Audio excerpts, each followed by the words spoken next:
Hey y'all, I'm reviewing real quick this Spuddy's plant-based snack, which I give to my kids and myself.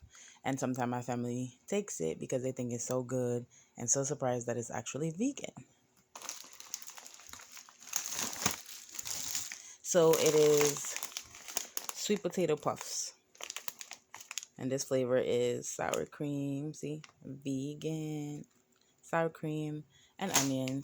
And the other one is vegan cheesy cheddar, and it's all plant-based, made with rice flour, pea protein, sweet potato flour, and tapioca starch.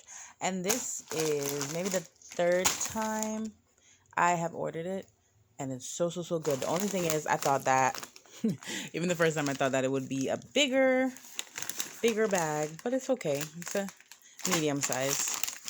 But they are very delicious, y'all. Try them out. They are crunchy. They're nice. And I'm probably not going to open it right now, because if I open this and my son hear the bag and I didn't give him none, yeah. So, but yeah, they're pretty good, guys. I've had it, like I said, this is my third time ordering it. So, and we don't eat a lot of snacks in my house, so this is definitely the go-to. But yeah, yum.